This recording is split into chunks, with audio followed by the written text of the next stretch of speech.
Lesson 6. Algorithms and Flowcharts. Algorithms and flowcharts are two important tools used in computer science to represent and design processes, procedures, or problem-solving methods. Children will be able to learn what an algorithm is, the rules for creating an algorithm for a task problem, the advantages of an algorithm, what a flowchart is, symbols in a flowchart, creating a flowchart from an algorithm, the advantages or disadvantages of a flowchart. Neha: Hey Tia, do you know what an algorithm is? Tia: No Neha, what's that? Neha: Well, an algorithm is like a set of instructions to solve a problem or do something. It's like a recipe for making a cake or a map for finding your way. Tia: Oh, I get it. Like a step-by-step guide? Neha: Exactly. And you know what's cool? We can show these instructions in a flowchart. Tia: Flowchart? What's that? Neha: A flowchart is like a picture that shows the steps in the algorithm. It uses shapes and arrows to tell you what to do next. Tia: That sounds fun, Neha. Can you please explain the concept in detail? Neha: Sure, Tia. Let's begin to explore more. Problem solving. Problem solving is the process of identifying a problem, developing step-by-step instructions for the identified problem, and finally implementing it to get the desired output. Algorithms. An algorithm is a step-by-step instruction given to the computer to solve a particular problem. It is defined as a sequence of instructions that gives the desired results when executed. An algorithm provides a logical and structured way of solving a problem to the computer. The order of steps in an algorithm is important to get the desired results. Algorithms can be converted into high-level language programs that the computer can understand and execute to give us desired results. To solve any problem, you need to analyze and understand the problem and then find the best solution to solve it. Need for an algorithm. Writing an algorithm is considered the first step to solve any problem. Once the algorithm is ready, we can perform the task by following the step-by-step instructions. If the algorithm is correct, the task will be performed correctly. So, the purpose of using an algorithm is to increase the reliability, accuracy, and efficiency of getting the desired result. Advantages of an algorithm. 1. Algorithms are the stepwise representation of a solution to a given problem, which makes it easy to understand. 2. Algorithms are not dependent on any programming language, so it is easy to understand for anyone, even without having a programming knowledge. 3. An algorithm works by following a definite procedure made up of inputs. This helps in getting the desired result. 4. Each step in an algorithm has a logical sequence that makes it easy to debug. 5. By using an algorithm, the problem can be broken down into smaller pieces or steps. This makes it easier for a programmer to convert it into an actual problem. Tech Corner. A logical sequence includes a sequence of instructions that are designed to be executed one after the other. Characteristics of an algorithm. 1. The steps in an algorithm are accurately defined. 2. The results of each step are unique and only depend on the input and the result of the previous steps. 3. The algorithm always stops after a finite number of steps. 4. The algorithm receives some input and then gives the output. 5. The algorithm clearly states the input to be taken from the user, processing to be performed, and the output desired by the user. Creating an algorithm. Example 1. An algorithm to make a sandwich. Step 1. Get the description and details of the cooking recipe. What ingredients do you need to make a sandwich? Cheese, tomato, and bread. Step 2. Make the sandwich by grating the cheese, slicing the tomatoes, buttering bread slices, placing the tomatoes and cheese slices on the bread. Step 3. Follow the steps to make sandwich. Cut the tomatoes into fine slices. Grate the cheese. Toast 2 slices of bread. Put cheese on the bread evenly. Place the tomato slices on the bread. Keep the other bread slice on the top and the sandwich is ready. Step 4. Eat the sandwich. Example 2. Consider an example where you have to come back from school. Normally you would board the school bus and it will drop you home. Sometimes your mother would come to pick you up from school. An algorithm for coming back home by bus. Step 1. Wait for the bus in a queue. Step 2.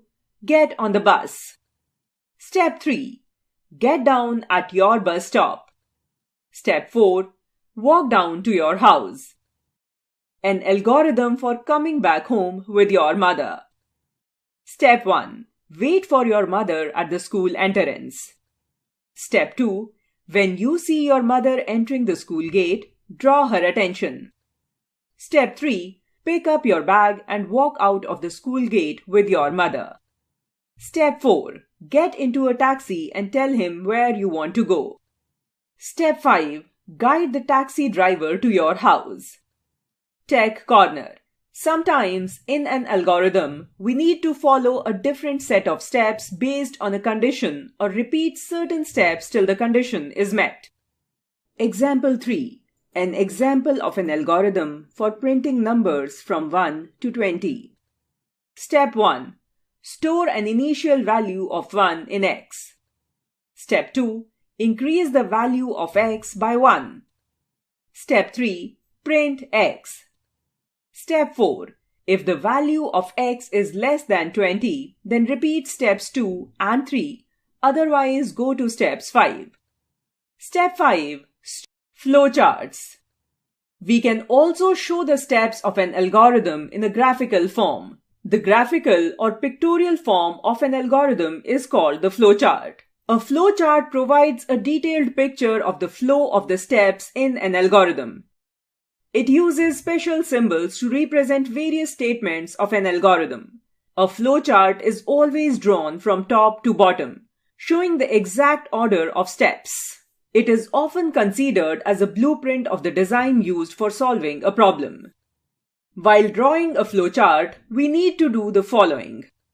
1. Identify the input and output. 2. Identify the steps of the process. 3. Draw a flowchart using appropriate symbols. Flowchart symbols. In a flowchart, each operation is represented using specific geometrical symbols. These symbols are connected to each other by arrow lines to show the flow of a sequence of operations. The most common flowchart symbols are flowchart symbol, geometric shape, purpose. Ellipse. Start or end box. It is used to indicate the starting or ending point of the process. It is used at the beginning and end of the flowchart.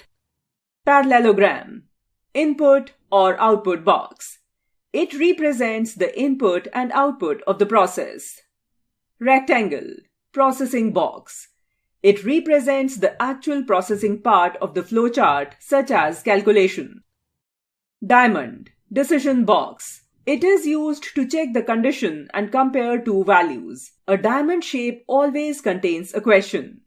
The next step in the sequence is based on the answer to the question, which is either yes or no. Arrows. Flow line. It is used to show the flow of logic from one process step to the next. Circle. Connector. It is used to show the continuation of a flowchart from one page to another. Rules for drawing a flowchart. Some of the rules to be followed while drawing a flowchart are given below. 1. The requirements for drawing a flowchart should be listed out in a logical order. 2. Every flowchart should have starting and ending points. They are represented by a start symbol and a stop symbol. 3. The decision box has only one entry point but two exit points. One exit point shows the true condition and the other shows the false condition.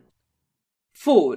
The normal direction of flow in any flowchart is from top to bottom or left to right. 5. Only one flow line is used to connect the start and stop symbols.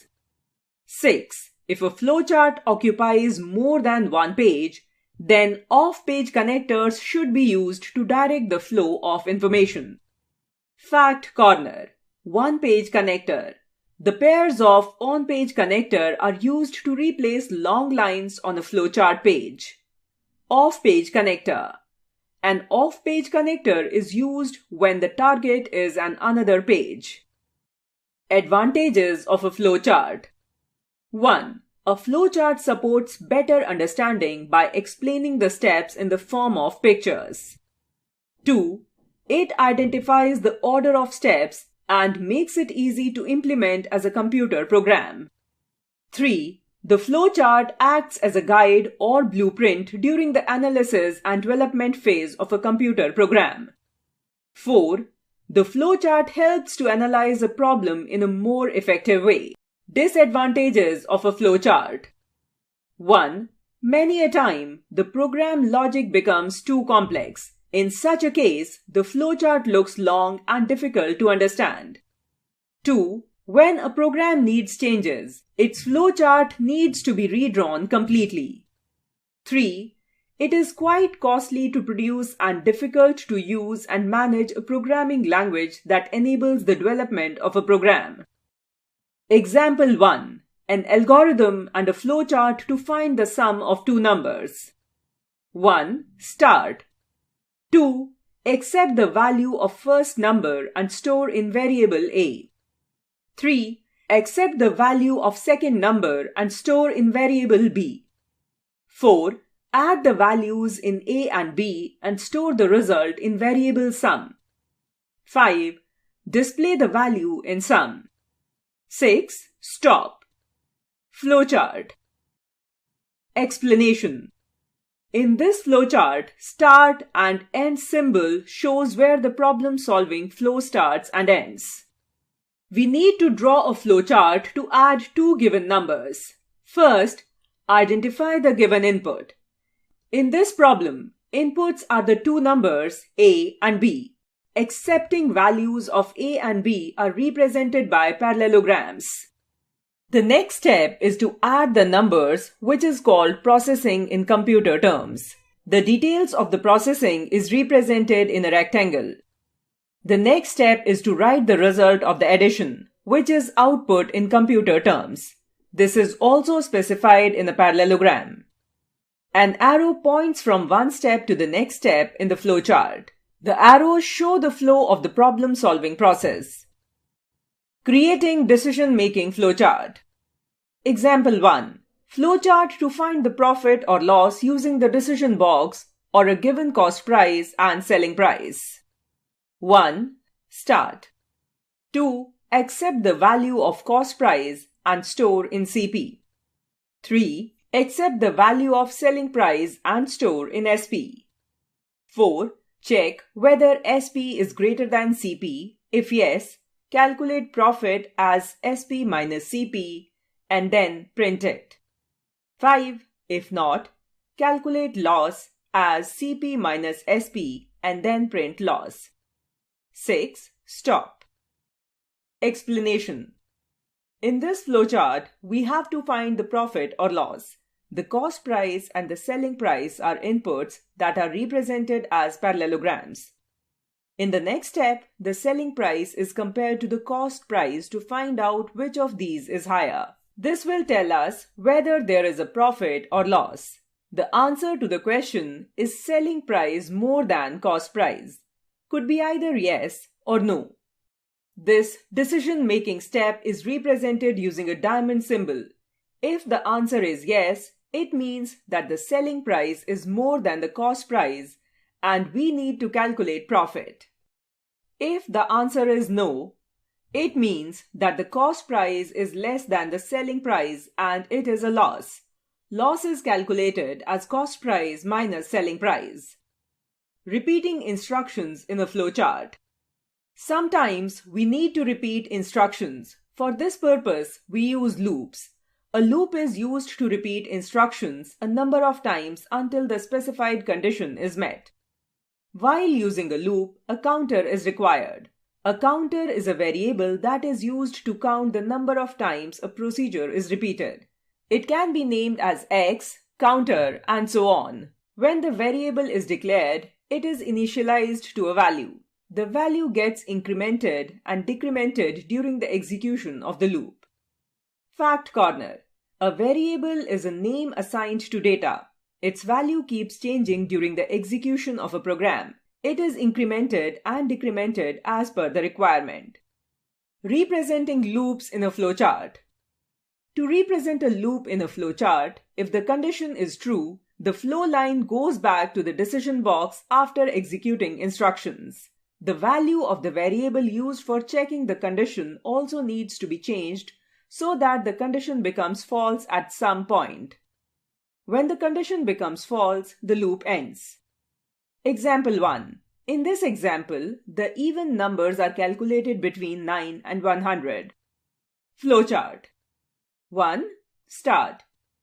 2. Initialize variable I is equal to 10. 3. Write I in standard output.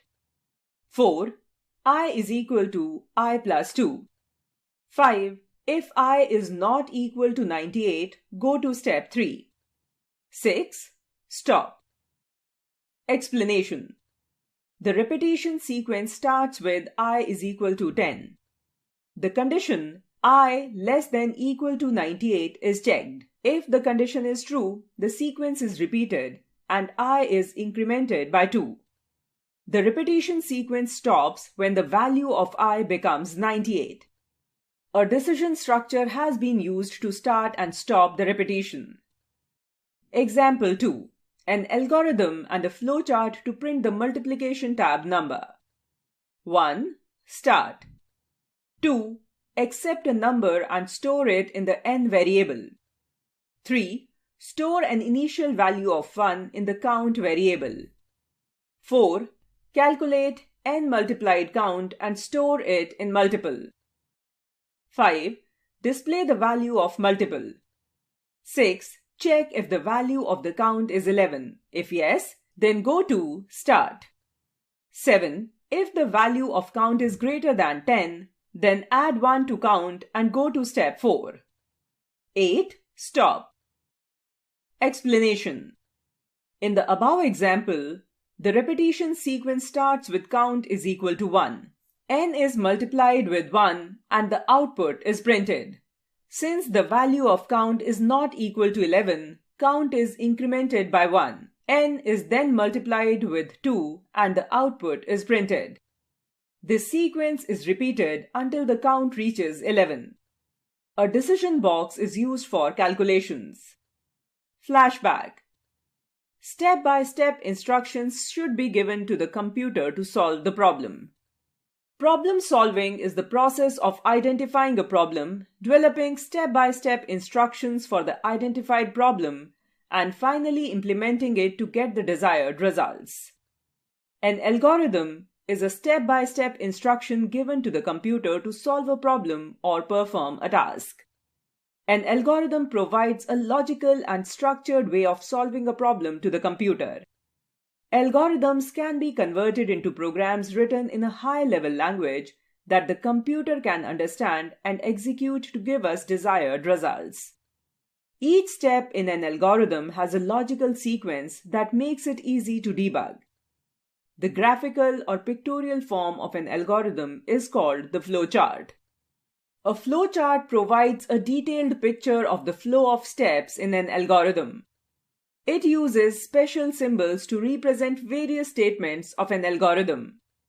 A flowchart is always drawn from top to bottom, showing the exact order of steps. A loop is used to repeat instructions a number of times until the specified condition is met. To represent a loop in a flowchart, If the condition is true, the flow line goes back to the decision box after executing instructions.